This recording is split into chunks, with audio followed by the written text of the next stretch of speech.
नमस्कार बच्चों। हिंदी कुमार भारती दूसरी इकाई हमारी चल रही है। 11 नंबर का जो हमारा पाठ है, कहानी है दुख, जो पूरक पठन है। कहानी है लेकिन पूरक पठन है। और इस कहानी के जो कहानीकार है वो है यशपाल। हम इसका अध्ययन आज करेंगे। सब तैयार है ना? वेरी गुड, बढ़िया। चलो आगे देखते हैं। कुछ महत्वपूर्ण बातें हैं, उनकी ओर आपको ध्यान देना है। अपना ईयरफोन या हैंडफोन का उपयोग करें ताकि अच्छी तरह से सुने और सीख सके। कानों में अगर ईयरफोन और हेडफोन का उपयोग करेंगे तो अच्छे से आवाज आती है। अपने नोटबुक और पेंसिल को अपने पास रखें। पेंसिल और नोटबुक कुछ महत्वपूर्ण बातें रही तो आप लिख सकते हैं। जहां आवश्यक हो वहां वीडियो को पॉज करो, वीडियो को रोक के रखो जहां आवश्यक है। ठीक है? जल्दी जल्दी आगे नहीं जाने का। यह हो गया अनुदेश। यह है कहानीकार यशपाल। कहानीकार यशपाल का हम परिचय देखेंगे। यशपाल जी ने अपने लेखन की शुरुआत कहानियों से की। ये जो दुख कहानी है तो उन्होंने शुरुआत में ज्यादा से ज्यादा मात्रा में कहानियां लिखी, लेखन की शुरुआत। बाद में प्रमुख विधा के रूप में उपन्यास लेखन को अपनाया। बाद में उन्होंने बहुत सारे उपन्यास लिखे। पहले कहानियां लिखी, उसके बाद में उपन्यास लिखे। आपकी रचनाओं में समाज के शोषित, उत्पीड़ित तथा सामाजिक बदलाव के लिए संघर्षरत व्यक्तियों के प्रति गहरी आत्मीयता दिखाई देती है। समाज में जो गरीब लोग हैं, जो उत्पीड़ित लोग हैं, जो संघर्ष का जीवन जीते हैं, उनके प्रति इन्होंने लेखन कार्य अधिक किया है। आपकी रचनाएं धार्मिक आडंबर और समाज की झूठी नैतिकताओं पर करारी चोट करती है। हमारे समाज में जो धार्मिक आडंबर है, धर्म के नाम पर जो गलत व्यवहार हो रहा है, उस पर उन्होंने लेखनी चलाई, उनके बारे में अपने विचार व्यक्त किए। प्रमुख कृतियां: पिंजड़े की उड़ान, फूलों का कुर्ता, सच बोलने की भूल, यह कहानी संग्रह है। इनमें बहुत सारी कहानियां हैं उनकी, यह कहानी संग्रह है। दिव्या, झूठा सच, मनुष्य के रूप, देशद्रोही, यह उपन्यास है। चक्कर क्लब व्यंग्य संग्रह है।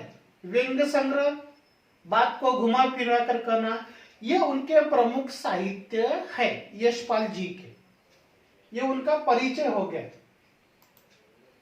अब हम जो दुख कहानी पढ़ रहे हैं, इस गद्य में क्या है, इस कहानी में क्या है, सभी बच्चे ध्यान से सुनेंगे। मनुष्य अपने जीवन में आए दुखों को सबसे बड़ा समझता है, लेकिन उससे भी अधिक दुख जन समाज में निरुपाय जीते रहते हैं। हमारे समाज में कुछ लोग दुखों पर ही रोते रहते हैं, लेकिन उनसे भी ज्यादा दुख हमारे समाज में है। इन्हें देख वह अपना दुख भूलकर अपने आप को सुखी मानता है। प्रस्तुत कहानी में लेखक ने, यशपाल जी ने, दूसरों के दुख के प्रति संवेदना व्यक्त करते हुए हमदर्दी दिखाई है। यशपाल जी का कहना है कि हमारे समाज में बहुत सारे लोग हैं, उनके जीवन में दुखों की कोई कमी नहीं है, उनके प्रति हमदर्दी दिखाई है यशपाल जी ने।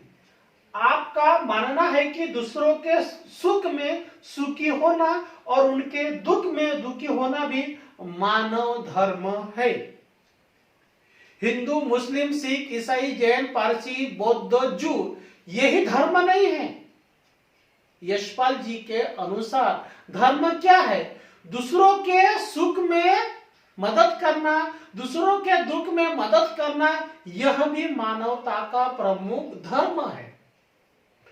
छोटी बात को समस्या मानकर रोते रहना उचित नहीं है।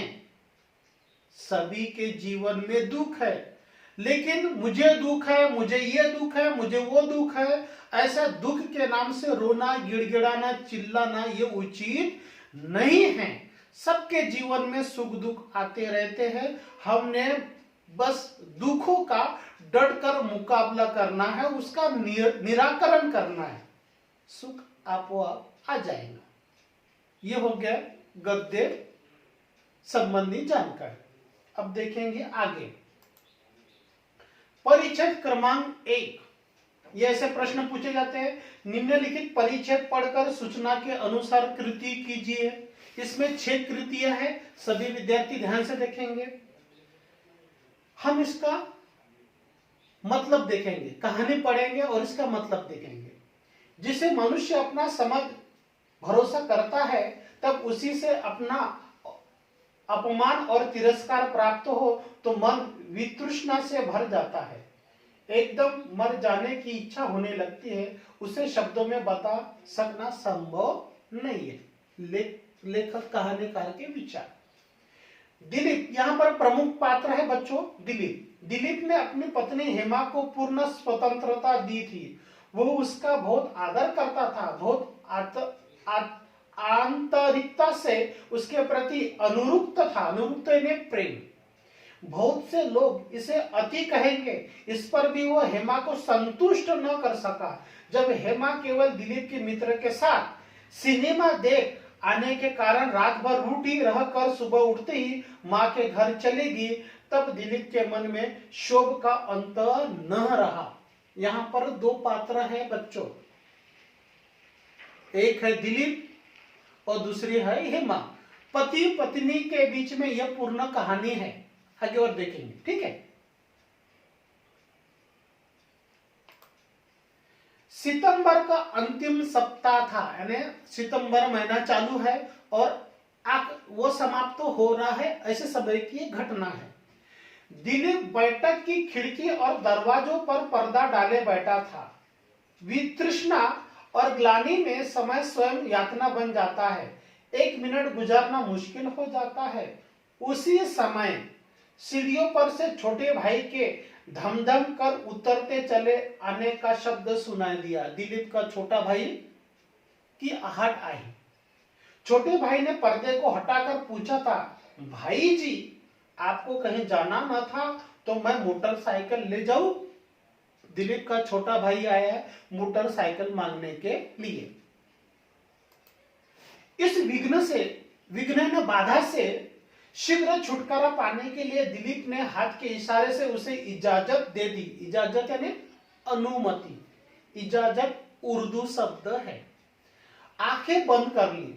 दीवार पर टंगी घड़ी ने कमरे को जाते हुए 6 बजे जाने की सूचना दी। दिलीप ने सोचा, क्या वो यूं ही कैद में पड़ा रहेगा? उठकर खिड़की का पर्दा हटाकर देखा, बारिश थम गई थी। बारिश थम गई थी। अब उसे दूसरा भय हुआ कि कोई आ बैठेगा और अप्रिय चर्चा चला देगा। अपने मन की विचार दिलीप बता रहे हैं। वो उठा। कौन उठा? दिलीप उठा। भाई की साइकिल ले गली के कीचड़ से बचता हुआ, उससे अधिक लोगों की निगाहों से छिपता हुआ वो मोरी दरवाजे से बाहर निकल मिंटो पार्क जा पहुंचा। अपने घर से निकला दिलीप और कहां पहुंचा? Minto park. उस लंबे चौड़े पार्क में पानी से भरी घास पर पछुआ के तेज झोंकों में ठिठुरने के लिए उस समय भला कौन आता?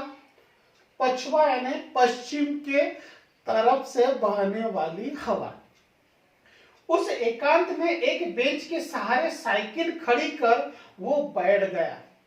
मिंटो पार्क में दिलीप बैठ गया। सिर से टोपी उतारकर बेंच पर रख दी। सिर में ठंडक लगने से मस्तिष्क की व्याकुलता कुछ कम हुई, उसका माथा ठनक रहा है। आगे देखेंगे, यह हो गया पहला परिच्छेद। इसके शब्दार्थ हम देखेंगे। आंतरिकता यानी अंदरूनीपन, स्वाभाविकता, अनुरूपता यानी आसक्त, प्रेम युक्त, क्षोभ यानी क्रोध, पत्नी पर उसके बहुत क्रोध आ गया क्योंकि वो मैके चली गई। वितृष्णा यानी तृष्णा का अभाव, अरुचि, घृणा, वितृष्णा यानी नफरत, ग्लानि यानी दुख, अफसोस, यातना यानी बाधा, रुकावट, अड़चन, इजाजत, अनुमति, व्याकुलता, घबराहट। इन परिच्छेद पर यह कठिन शब्दार्थ, ठीक है। हाँ, अब यहां पर पहली कृति है। पहली कौन सी कृति है? सही घटनाक्रम लगाकर वाक्य फिर से लिखिए। ये तीन प्रमुख मुद्दे हैं जो आगे पीछे है, हम इसको क्रम से लगाना है। परीक्षा में 2 अंक का पूछा जाता है। परीक्षा में ये आगे पीछे है, इसको क्रम से लगाना है। तो देखो मैंने क्रम से लगाया है, यहां देखो, यहां देखेंगे उत्तर। हाँ, यहां देखो, पहला क्रम है इस प्रकार, दूसरा क्रम ये होगा, तीसरा क्रम ये होगा और चौथा क्रम ये होगा। ये क्रम से लगाना है। ये 2 अंक का पूछते हैं, इस तरह से आपको परीक्षा में लगाना है। दूसरी कृति देखेंगे, कारण लिखना है। मनुष्य का मन आसक्त हो जाता है, अनासक्त यानी प्रेम नहीं रहता, गुस्सा आता, नफरत आता है, तो ये कारण है। इसके उत्तर देखेंगे। जिसे मनुष्य अपना समझ भरोसा करता है तब उसी से अपमान और तिरस्कार प्राप्त होता है, तो मनुष्य का मन अनासक्त हो जाता है। ये कारण पूछा है, ये उसका उत्तर हो गया। 1 अंक का पूछते परीक्षा में। आगे देखेंगे, सही शब्द चुनकर वाक्य फिर से लिखिए। ये देखो रिक्त स्थान है, रिक्त स्थान है, आपको क्या करना है, इनमें सही उत्तर लिखना है। तो मैंने क्या किया मालूम है क्या, ये यहां पर अंडरलाइन करके रखा है, डार्क करके रखा है। बहुत से लोग इसे अति कहेंगे। सितंबर का अंतिम सप्ताह था। वितृष्णा और ग्लानि में समय स्वयं यातना बन जाता है। यातना है ना, कष्ट। सिर से टोपी उतारकर बेंच पर रख दी। 2 अंक का परीक्षा में पूछा जाता है। कृति नंबर 2, स्वमत अभिव्यक्ति। इस तरह से प्रश्न आएगा परीक्षा में। हमारा समाज मूलतः सामाजिक तथा आर्थिक विषमता का शिकार है, स्पष्ट कीजिए। तो आपने इस तरह से उत्तर लिखना है 5-6 वाक्यों में। आए समझ में? यहां पर हम पहले वीडियो के लिए रुकते हैं। अगले वीडियो के साथ में हम तुरंत उपस्थित होंगे।